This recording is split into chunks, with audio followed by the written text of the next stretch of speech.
고백합시다. 근거 없는 자신감은 교만함입니다. 근거 없는 자신감은 교만함입니다. 근거 없는 자신감은 교만이다라는 얘기죠. 교만의 결과는 멸망이다 라고 볼 수 있죠. 한마디로 말하면 남유다가 멸망당한 것은 교만의 결과다.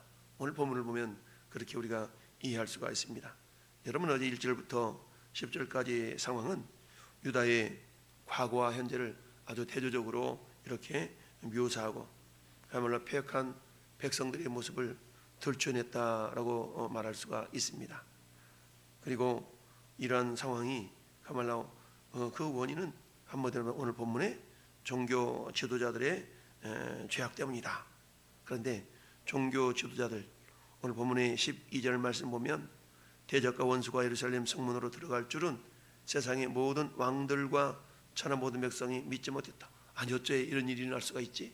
그들은 전혀 생각하지 않고 상상하지 않았던 일들이 나타나되는데 이는 그의 선지자들의 죄들과 제사장들의 죄악들 때문이니 그들이 성금 안에서 의인들의 피를 흘렸도다.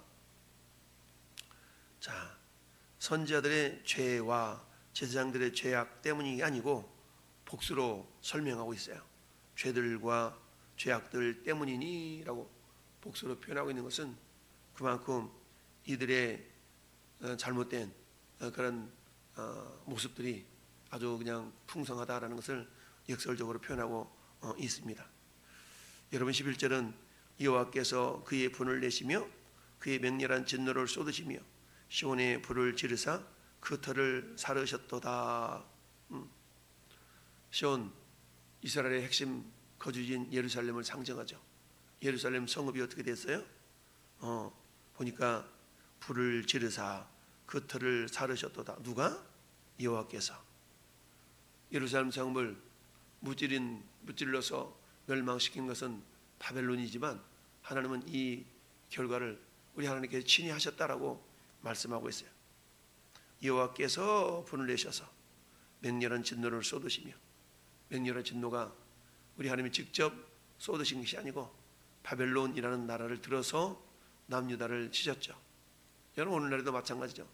하나님은 영이시니 하나님이 직접적으로 우리에게 막 재앙을 내리시고 이렇다기보다는 하나님은 환경을 사용하시고 사람을 사용하시고 이렇게 사용을 하셔서 인간에게 경각심을 불러일으키는 그런 방법을 사용하십니다.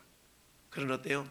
어리석은 인생은 시편 14편 1절에 있는 말씀처럼 어리석은 자는 그 마음에 이르기를 하나님이 없다 하도다. 하나님이 없는 것처럼 사니까 그들의 삶 자체는 어떤 삶이에요? 자기가 주인 되어서 살아가는 삶이 아니겠어요? 여러분, 교만하면 뭐라고 그랬습니까? 머리에 모자 안 쓴 게 교만이죠.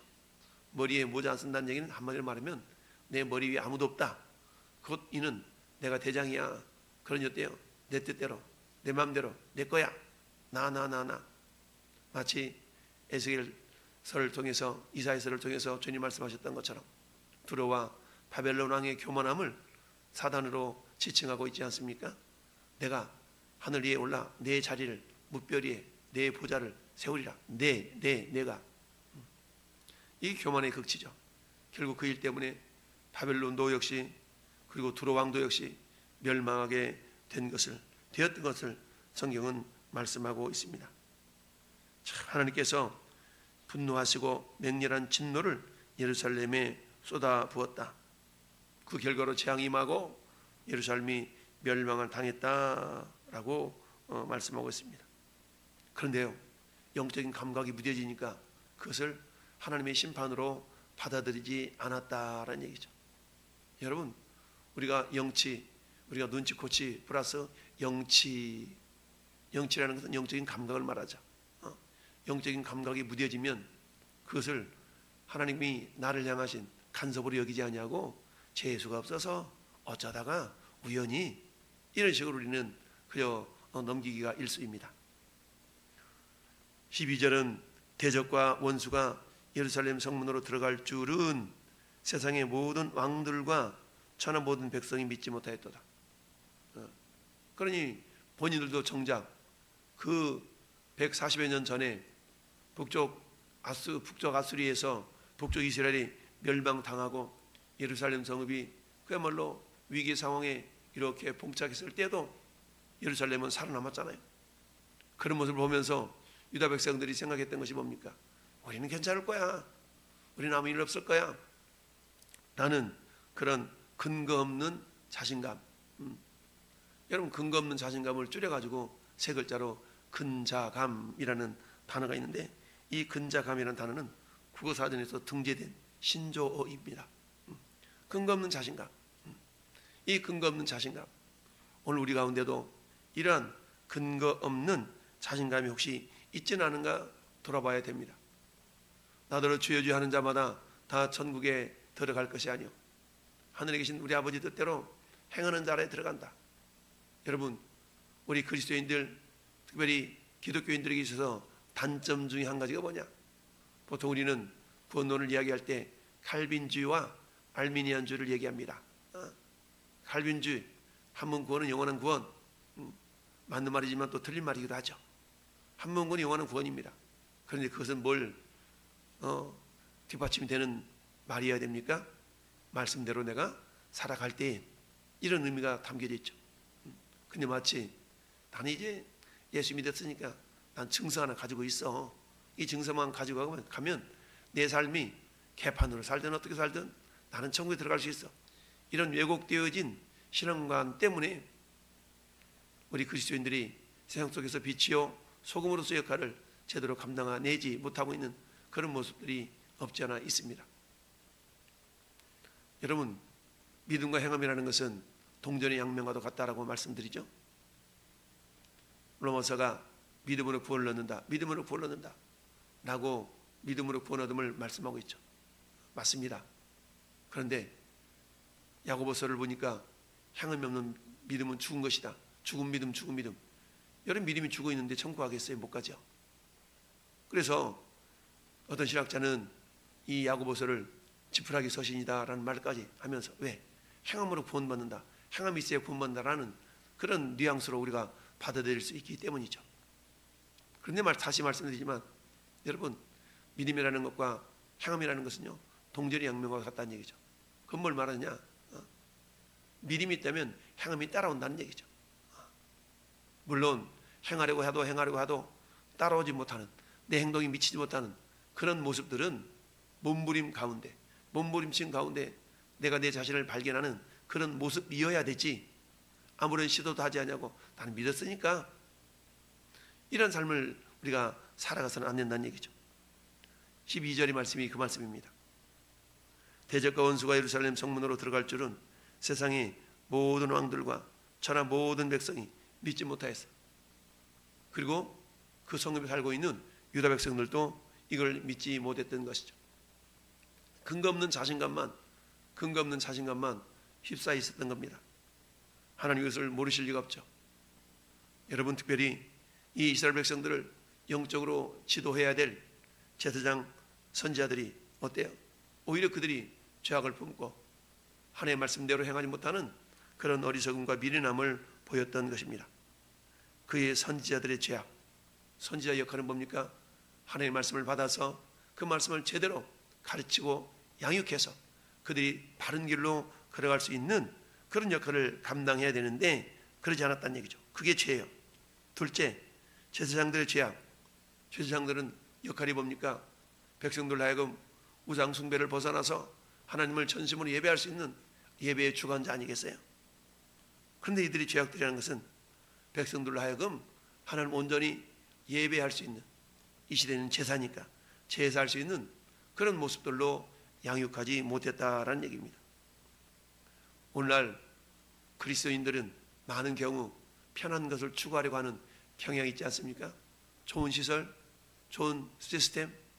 그러나 정작 내가 그런 시스템 안에 들어가서 내 믿음이 장성하도록 훈련하고 연단해야 되는데 그냥 그 자리만 있는 거야.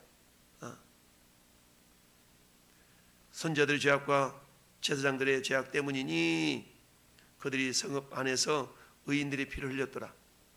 그들이 일부러 의인들을 잡아서 죽였다는 그런 개념보다는 제대로 된 양육, 제대로 된 가르침이 없기 때문에 결론적으로 말하면 어때요? 어떤 현상이 나타나요? 하나님을 섬기고 하나님을 예배해야 될 그 이스라엘 백성들이, 유다 백성들이 결국 그렇지 않음으로 말미암아서 멸망당하게 되는, 그래서 피를 흘릴 수밖에 없는 그런 상황들을 말씀하고 있습니다. 그러면서 오히려 어때요? 그들의 모습, 제사장과 이 선지자들의 모습이 비참한 상태로 내몰려서 결국 나병 환자들을 바라보면서 저리가 저리가 라고 외쳤던 그런 부르짖음과 그런 소리들이 오히려 선지자들과 제사장들에게 들려질 수밖에 없는 그런 모습을 표현하고 있습니다. 이런 상황 속에서 어때요? 자기들은 예루살렘이 전혀 멸망당할 것으로 여기지 않았는데 위험한 상황이 초래되다 보니까 이제는 어때요? 하나님을 향하여야 된, 하나님께로, 그렇다면 하나님 우리가 잘못 살았나이다, 회개하고 돌이켜야 되는데 잘못된 방법을 동원하고 있는 겁니다. 그게 17절의 말씀이에요. 우리가 헛되이 도움을 바람으로 우리 눈이 상하며 우리를 구원하지 못할 나라를 바라보고 바라보았도다. 이 당시에 세계 정세는 어떻습니까? 신흥제국 바벨론이 강대국으로 떠오르고, 그리고 저 남쪽에서는 애굽이 이 바벨론의 세력을 억제하기 위해서 나름대로 몸부림치고 있고, 그런 가운데 유다는 샌드위치 마냥 가운데 끼어 있었던 겁니다. 그런데 하나님은 이 남유다를 심판하는 도구로 바벨론을 사용하기 때문에 예레미야 선지자를 통해서 바벨론에 항복해라, 그러면 산다 라는 얘기했지만, 이런 참 선지자들의 말을 듣지 않았던 유다 백성들은 어때요? 그 당시에 바스울이나 이런 어떤 거짓 선지자들의 말을 듣고 결국 안전해, 그러면서 애굽을 의지하고 주변 나라들을 의지해서 이 상황을 모면해 보려고 하죠. 그래 하나님이 작정하시고 계획하신 이 심판은 아무리 당시에 그래도 강대국이었던 애굽을 의지한다 할지라도 문제가 해결되는 것은 아니었습니다. 왜냐하면 하나님이 작정하신 일이기 때문이죠. 그렇다면 유다 백성들이 해야 될 일은 뭐였어요? 자기 자신들의 실체, 자기 자신들의 어떤 현실을 제대로 파악하고 분별할 수 있어야 되는데 그런 분별력이 없었던 것입니다. 그저 근거 없는 자신감으로 우린 괜찮을 거야, 우린 아무 일 없을 거야. 그런데 이런 모습들이 주변 나라들조차도 그렇게 여겼다는 얘기죠. 저 예루살렘은 하나님의 도성이기 때문에 결코 무너지지 않을 거야 라고 생각했던 겁니다. 뭐예요? 믿는다고 하지만 믿음의 삶은 없었던 것이죠. 이 모습은 오늘날도 우리 그리스도인들에게 경고를 주는 본문이다 말할 수 있습니다. 야, 나는 예수 믿으니까 신앙생활 그럭저럭 적당히 해야 되면 뭐 안전하겠지. 물론 예수 믿으면 하나님이 그 영혼을 천국으로 인도하신 것만은 분명합니다. 한 번 구원은 영원한 구원이라는 사실도 틀리지 않습니다. 그러나 오늘 말씀처럼 잘못된 왜곡되어진 이런 자신감, 근거 없는 자신감, 근자감으로 인해서 우리는 환난과 역경을 당할 수가 있다는 사실이죠. 하나님은 그러나 택한 이스라엘 백성들을 70년의 용광로 속에 집어넣었다가 다시 꺼내서 예루살렘을 회복하는 은혜를 베풀어 주시죠. 그러면서 어떻습니까? 우리를 뒤쫓는 자들이 19절 말씀 보니까 하늘의 독수리들보다 빠르며 산 꼭대기까지도 뒤쫓으며 광야에서도 우리를 잡으려고 매복하였도다. 바벨론의 침략과 바벨론의 침탈을 표현하고 있습니다. 그런 이때에 하나님은 또 다른 한 나라를 심판하실 것을 예고하고 있죠. 그게 에돔입니다. 21절 보니까 우스 땅에 사는 딸 에돔아, 즐거워하며 기뻐하라. 자니 네게도 이를지니 네가 취하여 벌거 벗으리라. 즐거워하며 기뻐하라. 이것은 뭡니까? 반어법이죠. 반어법. 역설적인 표현 아니겠어요? 그래? 또 한번 즐거워해봐, 기뻐해봐, 이런 뜻이거든요. 왜냐하면 이때에 남유다가 이 에돔과 동맹을 맺었어요. 동맹을 맺었는데 이 에돔은 은근히 남유다로 하여금 저 바벨론에서 아니면 저 애굽에 의해서 주변 나라들에 의해서 좀 어떻게 잘 안 됐으면 하는 그런 마음을 품고 있었던, 어정쩡한 자세를 취하고 있었던 나라가 이 에돔이거든요. 그러다 보니까 딸 시온아, 내 죄악의 형벌이 다였으니 주께서 다시는 너로 사로잡혀 가지 아니하게 하시리로다. 이건 희망의 메시지지 않겠어요? 비록 바벨론의 포로로 끌려가지만 하나님은 때가 되면 다시 회복시키시겠다는 그런 메시지, 소망의 메시지입니다. 내 죄악의 형벌이 다하였으니 주께서 다시는 너로 사로잡혀 가지 아니하게 하시리로다. 오라 우리가 여호와께로 돌아가자. 그 우리를 치셨으나 싸매어 주실 것이며 찢었으나 다시 꿰매 줄 것이다라는 그런 호세아 6장의 말씀처럼 우리가 해야 될 일은 뭡니까? 날마다 우리 자신을 말씀의 거울에 비춰 보아야 됩니다. 내 생각과 내 말과 내 행동이 하나님 보실 때에 합당하지 않는 부분은 있지 않는가를 늘 점검해 볼 수 있어야 됩니다. 그럴 때 우리는 근거 없는 자신감이 아니라 말씀에 근거한 자신감으로 인하여서 사단의 권세를 물리쳐 이길 수가 있고요, 세상에서도 당당하고 담대하게 싸워 승리할 수가 있을 줄 믿습니다. 사랑하는 성도 여러분, 오늘 우리가 담대하고 우리가 당당할 수 있는 근거는 아무 근거 없는, 의미 없는 그런 어떤 근자감, 근거 없는 자신감이 아니라 절작에 요한한 나의 목자시니 내게 부족함이 없으리로다. 내가 너와 함께하리라 하셨던 하나님의 약속을 부여잡고 세상 속에서 때로는 이런 모양, 때로는 저런 모양으로 우리가 어려움을 당한다 할지라도 그 어려움 속에서도 당당할 수 있는 이유는 나는 주님 편이고 주님은 내 편이시다 라는 믿음에 근거할 수 있어야 됩니다. 결국 에돔은 어때요?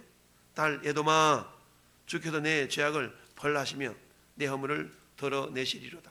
무슨 말씀입니까? 여러분, 우리 그리스도인들을 비아냥거리며 우리 그리스도인들이 잘못되기를 은근히 바라는 불신자들의 마지막이 에돔과도 같다라는 얘기죠. 사랑하는 성도 여러분, 오늘 우리 하루 주님의 말씀 속에 우리 자신의 삶을, 우리 자신의 생각을 잘 비춰보아서 그야말로 주의 말씀은 내 발의 등이요 내 길의 빛입니다 라는 말씀을 부여잡고 오늘도 우리가 말씀으로 무장하고 성령으로 무장해서 내 자신의 삶을 주께 온전히 향함으로 우리 오늘도 생명길로 나아가는 복된 인생들 될 수 있기를 예수님의 이름으로 축원합니다. 아멘.